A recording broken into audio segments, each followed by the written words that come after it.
Welcome back guys, my self Piyush Goyal, company secretary from Jaipur.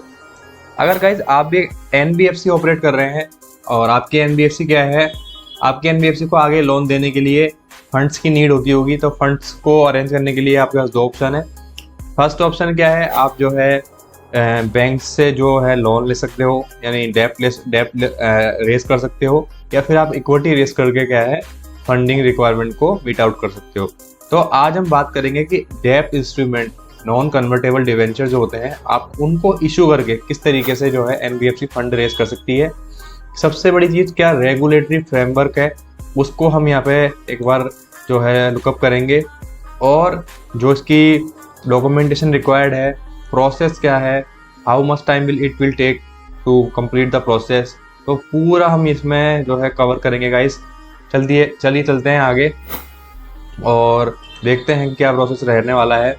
तो सबसे पहले क्या है, मनी मार्केट इंस्ट्रूमेंट क्या है, एक बहुत ही इंपॉर्टेंट रोल प्ले करते हैं। जो भी एक ऑर्गेनाइजेशन होता है, चाहे वो एनबीएफसी हो, उसकी वर्किंग कैपिटल रिक्वायरमेंट को मीट आउट करने के लिए। और ये रिक्वायरमेंट शॉर्ट टर्म भी हो सकती है, लॉन्ग टर्म भी हो सकती है, as per your requirement of the organisation. तो आरबीआई ने काफ़ी सारे जो है मनी मार्केट इंस्ट्रूमेंट इशू किए हुए हैं, जिनको आप ले सकते हो। ठीक है, under the master direction non convertible debenture क्या है, ओनली ये सिक्योर्ड मनी मार्केट इंस्ट्रूमेंट है with original and initial maturity जो इसकी होती है 1 ईयर होती है under the old regime. Regulatory framework है, रेगुलेटरी फ्रेमवर्क है इसका, यानी कौन कौन से आपको रूल्स एंड रेगुलेशंस जो है फॉलो करने पड़ेंगे। वो आरबीआई के हो सकते हैं, वो एमसीए के हो सकते हैं, वो अदर रेगुलेटरी बॉडी के हो सकते हैं, जिसके अंदर जो है आपकी कंपनी गवर्न होती है। Non banking financial companies scale based regulation direction 2023, reserve bank of India commercial paper and non convertible debenture of original और initial maturity of up to 1 year direction 2024 and section 42 and 71 of the Companies Act 2013. Who is the eligible issuer for issuing the non-convertible debenture if non-convertible debenture are issuing the NBFC? तो guidelines के अंदर जो है 1 अप्रैल 2024 से effective हो गई है। तो एनसीडी जो है इशू किए जा सकते हैं following entity subject to following conditions that all fund based facilities are availed.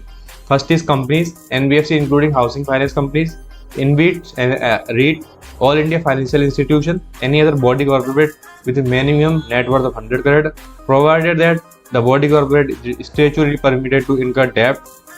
Any other entity specifically permitted by RBI, who is eligible investors, resident and non-resident, as per the FEMA Act 1999 and related regulations, can invest in NCD. However, related parties are not allowed to invest in the primary or secondary market for NCD issued by REIT. Issue requirements. NCD must be issued in dematerialized form, depository registered with the SEBI. Minimum जो denomination होगा वो 5 lakh rupees होगा, और आगे अगर इससे ज़्यादा का है तो उसके मल्टीपल में ये इशू किया जाएगा, फर्दर इशू होगा। तो मिनिमम जो टेन्योर है वो 90 डेज का होगा, मैक्सिमम टेन्योर इसका 1 ईयर का हो सकता है। For short term NCD, NBFC जो है मिनिमम कैपिटल एडिक्वेसी रेशो को मेंटेन करेगी at the rate of 15%। For secured NCD, the security provided influence the risk weight calculation of capital adequacy. Leverage ratio है must not exceed 7 at any point of time. NCD can be issued either at a discount to face value or with a fixed or floating rate coupon. Must obtain a minimum credit rating of A3 from the SEBI registered credit rating agency to issue NCD. Reporting and disclosure requirement क्या है, depositories shall report करेगी to RBI the details of CP and NCD held with them in dematerialized form in the prescribed format furnished in the annexer second. जो debenture trustee है report करेगा details of outstanding amount of NCD and particulars of default in repayment of NCD. Private placement filings including the issuance and board resolutions जो reported किए जाएंगे ROC को with the form pass 3।